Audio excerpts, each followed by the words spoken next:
Bonjour, aujourd'hui je vais vous présenter le logiciel My Memory Suite, juste la prise en main. My Memory Suite, la version 4 du logiciel numéro 1 de scrapbooking aux États-Unis. C'est un logiciel vraiment complet qui vous est déjà livré avec beaucoup d'éléments dans la bibliothèque automatiquement, sans avoir besoin d'acheter quoi que ce soit dès le départ pour faire déjà des petits essais. C'est pour ça qu'il est quand même un petit peu long à charger, il y en a à peu près pour une petite minute.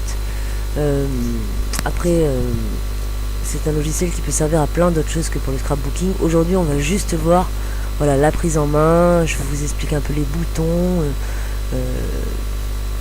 parce que c'est un logiciel qui est en anglais. Et si vous avez des questions sur quoi que ce soit, n'hésitez surtout pas à me contacter. Voilà, donc une fois ouvert, vous arrivez sur cette page. Donc, option de nouveaux albums. Donc vous avez les albums qui sont déjà intégrés dans le logiciel ou que vous avez acheté, les albums que vous allez créer, donc créer un nouvel album ou acheter des templates, un album ou ce que vous voulez sur la boutique en ligne. Et ce qui est en bas, c'est ce que vous avez créé, que vous avez enregistré. Donc je vais vous montrer par exemple une template qui est déjà dans le logiciel pour que vous voyez. Bon, il y en a vraiment beaucoup déjà d'entrée de jeu. Bon, je fais déjà une au hasard. C'est un très bon logiciel, assez simple d'utilisation. Une fois que vous avez compris, la base, c'est très facile. Donc vous sélectionnez en appuyant sur suivant. La barre d'en haut va vous montrer l'intégralité de ce qui se trouve dans l'album. La barre d'en bas, c'est ce que vous avez sélectionné. Donc vous pouvez en rajouter des pages en cliquant sur la page et en appuyant sur ce bouton, ou en supprimer à votre goût, quoi, en appuyant sur Delete ici. Et si vous voulez les changer de place, enfin vous pouvez vraiment faire, c'est vraiment très libre. Donc là on va annuler par contre, puisque aujourd'hui on va juste faire une petite page.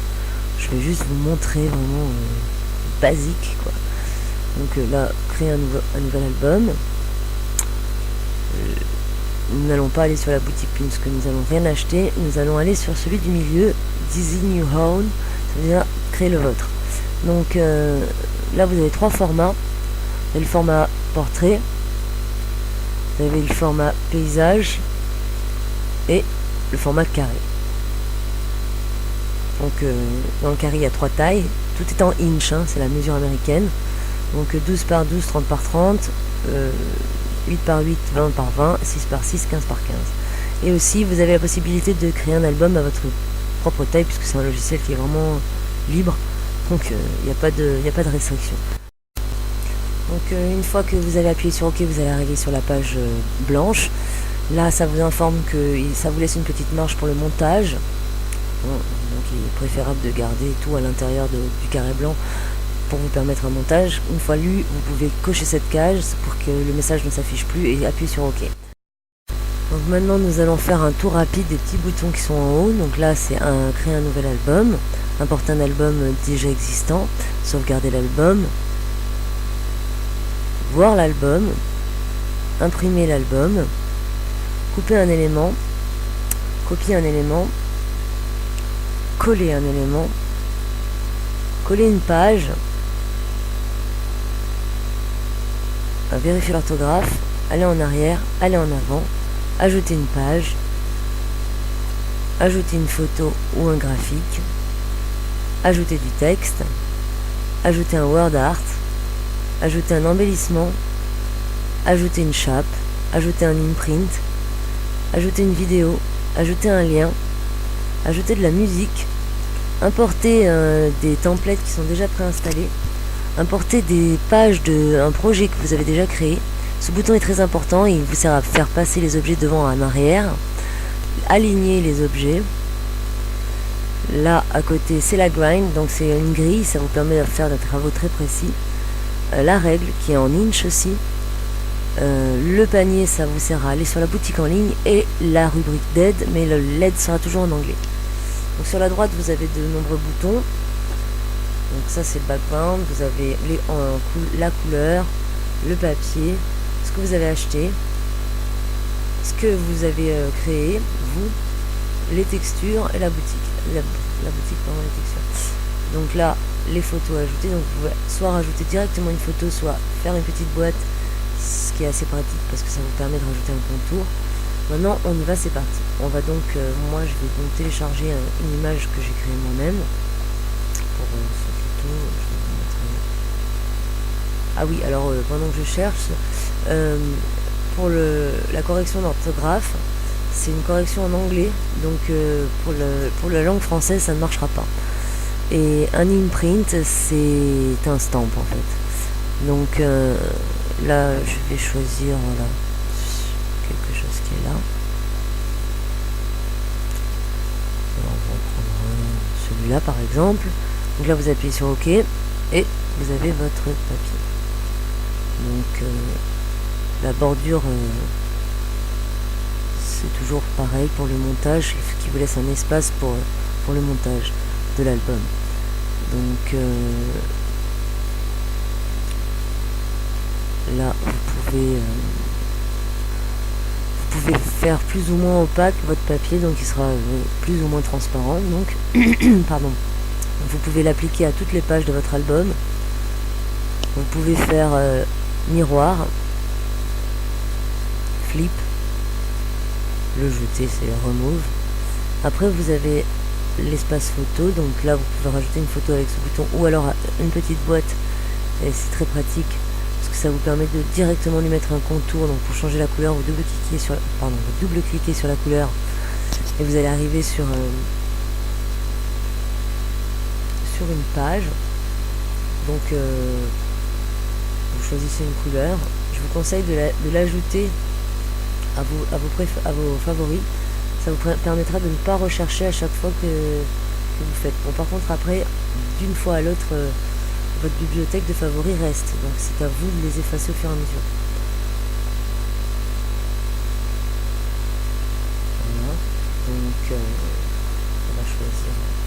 Vous avez plusieurs façons de choisir des couleurs, hein. Ça c'est à votre bon vouloir. Donc vous pouvez même piquer une couleur sur l'image de fond. Voilà. Donc là je vous conseille vivement de l'appliquer dans vos favoris parce qu'il ne sera pas forcément, et ce sera très difficile à la retrouver plus tard.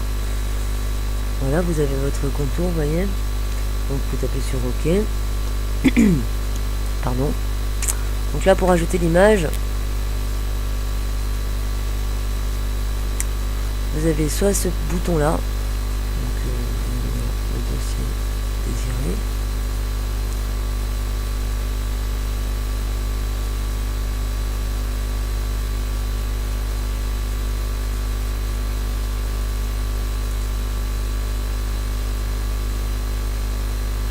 voilà. Donc on va en prendre une au hasard, pas de grande importance puisque aujourd'hui c'est vraiment juste une démo. Voilà, celle-ci par exemple. Donc là vous voyez, elle n'est pas à la bonne taille. Pourquoi? Parce que, alors soit vous la tirez dehors du cadre et vous la remettez et elle va se mettre automatiquement à la bonne taille, pardon. Soit vous faites retour arrière, vous double-cliquez carrément sur le cadre et là elle va se mettre automatiquement, l'image elle va se mettre automatiquement à la bonne taille. En plus ça va vous permettre, si vous avez une image rectangulaire, un 4 carré, de choisir quelle partie de l'image vous souhaitez voir apparaître. Donc bon, on va réduire un peu, donc vous prenez le coin et vous réduisez à la taille que vous voulez. Voilà. Maintenant on va lui rajouter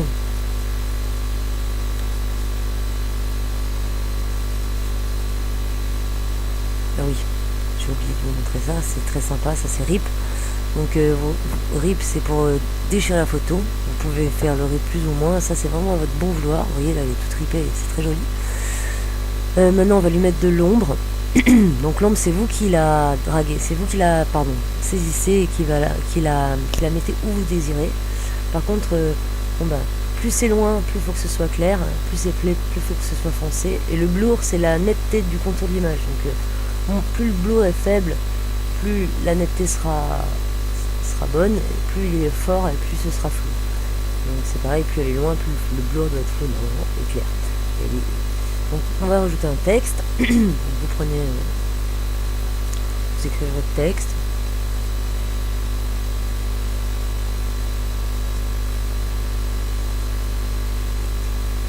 Peu importe. Bonjour, welcome. Donc là vous sélectionnez votre texte. Choisissez votre police. Puis il faut bien que votre texte soit sélectionné parce que sinon ça ne marchera pas.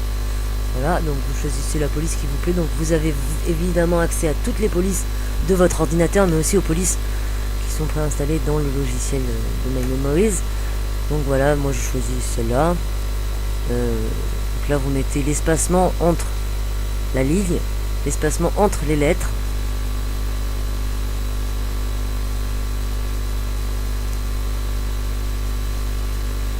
Voilà, donc c'est assez complet, hein. Vous pouvez vraiment faire ce que vous voulez. Il faut vraiment par contre qu'à chaque fois que vous sélectionnez bien votre texte, si vous l'avez déjà tapé. Sinon vous rentrez les paramètres à l'avance et le texte s'écrira comme vous avez rentré vos paramètres. Mais si vous écrivez d'abord, il faut bien que le texte soit toujours sélectionné. Sinon les paramètres ne s'appliqueront pas. Voilà, donc on va faire un espace assez sympa pour que vous voyez. Donc là vous avez, vous pouvez le changer de couleur. Pardon. L'aligner horizontalement et verticalement. Changer la couleur, noir, blanc. C'est toujours pareil, hein. Vous avez donc la fenêtre. Donc là on va prendre, vous voyez en bas c'est la couleur qui va apparaître après votre sélection. Voilà. Donc là, on n'a pas bien vu, mais si je sélectionne, je mets mon texte en noir par exemple, je le change de couleur, vous voyez en haut il sera en noir, et que je veux le mettre en violet, le texte d'en bas vous montre la couleur que vous avez sélectionnée qui apparaîtra après la sélection.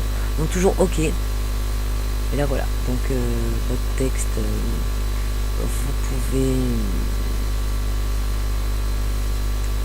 le tourner et le rendre plus ou moins opaque. Excusez-moi.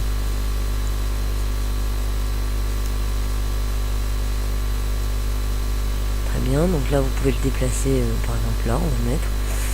Très bien. Donc maintenant, on va ajouter un word art. Donc un word art, là, cette touche là vous sert à ajouter un word art que vous créez vous-même. Donc il y a toutes les fonctionnalités pour créer un word art personnalisé. Donc on va marquer n'importe quoi, something magic ou something new. Voilà. Donc évidemment la police. C'est toujours les mêmes fonctions, hein, l'espacement entre les lignes et l'opacité, tourner le texte. Par contre, les fonctions qui sont très très intéressantes, c'est celles qui sont en dessous.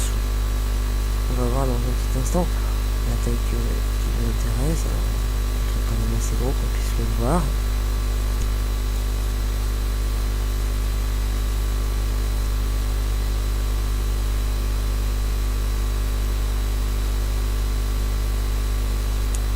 Donc fill, ça vous permet changer la couleur de votre dégradé. Alors Guardian, ça veut dire dégradé, hein. Vous pouvez le mettre en solide. Solide, ça veut dire intégralement coloré de la même couleur. Là il est en Guardian, donc en dégradé. Donc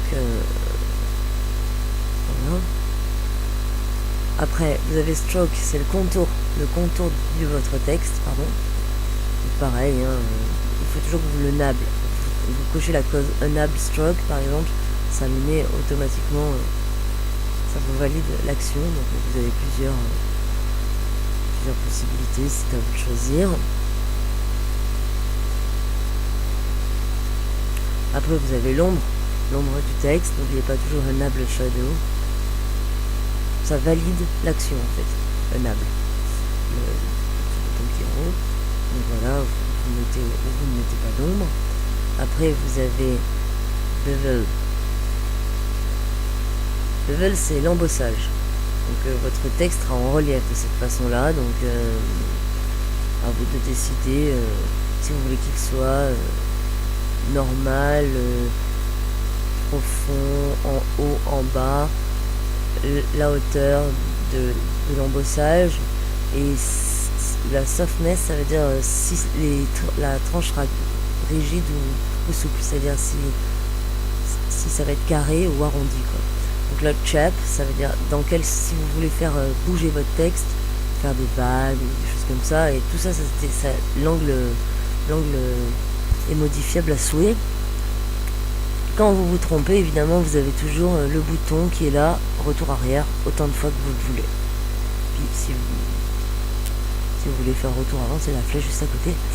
Et donc voilà. Donc après, vous avez le 3D. Je vous conseille, moi, personnellement, de faire plusieurs essais. Ça vous permettra de prendre le logiciel en main. Donc c'est toujours très bien, quoi. De faire plein d'essais. En plus là vous avez vraiment déjà d'entrée de jeu dans la bibliothèque beaucoup de choses qui vous permettent de faire des tests. C'est assez rigolo. Donc on va rajouter des embellissements. Donc les embellissements, vous avez une bibliothèque assez complète dès le départ. En haut c'est tous ceux que vous avez achetés, donc tous ceux que j'ai achetés. Donc par exemple,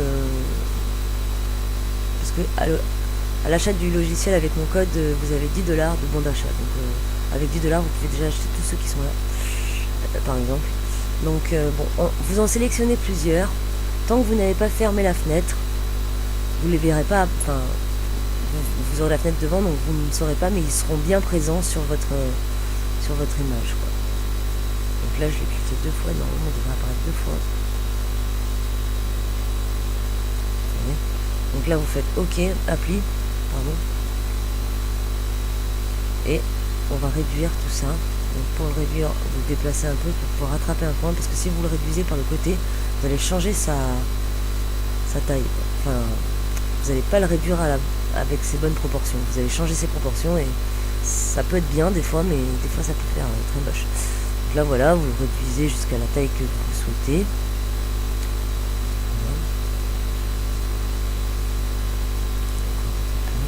Vous voyez, et là tous ceux que j'ai sélectionnés sont bien présents sur mon papier.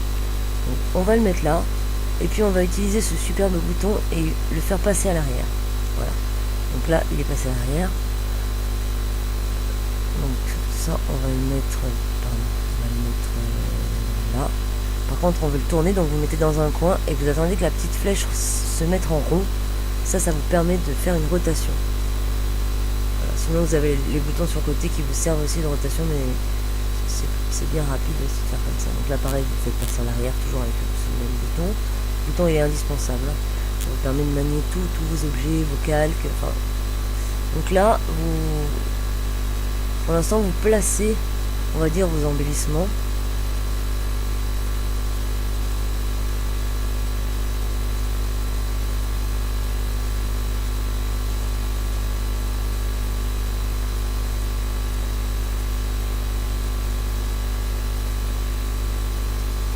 Je rajoute un peu d'ombre pour faire un peu d'effet, vous voyez.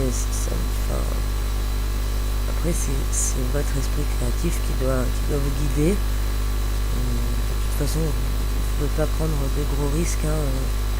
Si ça ne va pas, vous avez toujours la touche record. Donc là pareil, je rajoute un peu d'ombre. Voilà. Puis là je le supprime. Donc vous appuyez sur vous sélectionnez, vous appuyez sur supprime. Pardon. Là maintenant on va rajouter donc une chape. Vous avez une bibliothèque, vous pouvez en acheter évidemment, c'est pareil. Donc d'entrée de jeu, il y a déjà tout ça d'intégrer dans le logiciel automatiquement. Je vais prendre celle-ci, j'applique. Elle est là, vous voyez, donc là pareil, vous pouvez donc je vais la faire passer à l'arrière. Vous pouvez lui changer la couleur. Noir. Ou choisir une couleur, ou piquer une couleur sur l'image. Donc là voilà. En orange, juste pour vous montrer. Okay. Voilà. Après vous pouvez utiliser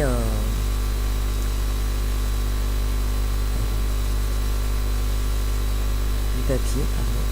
Voilà, du papier, je comprends pas le nom.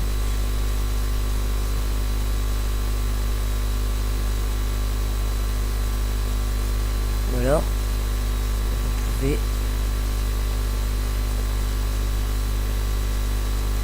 aussi, évidemment, je mets les choses dans l'ordre. Il faut toujours le faire au fur et à mesure parce qu'après vous risquez d'être perdu.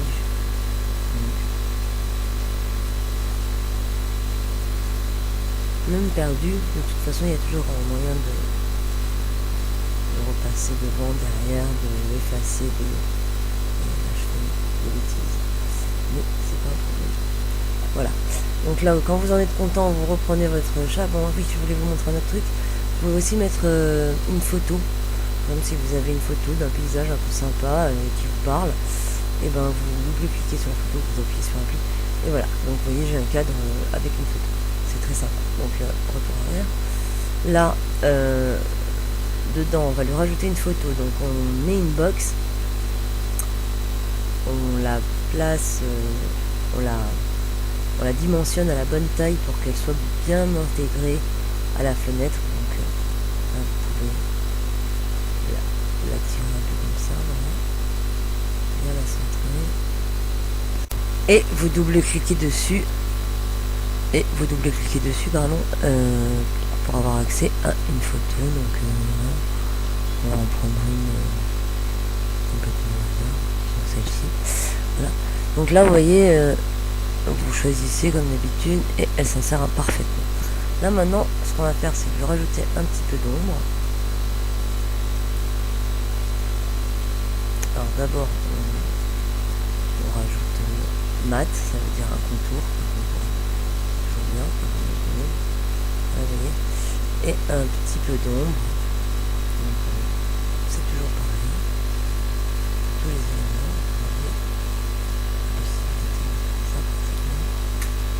vous voyez. Donc voilà.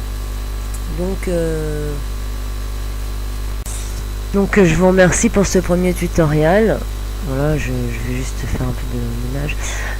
J'espère que ça vous a aidé. Le prochain est dans très bientôt. On fera quelque chose de plus approfondi.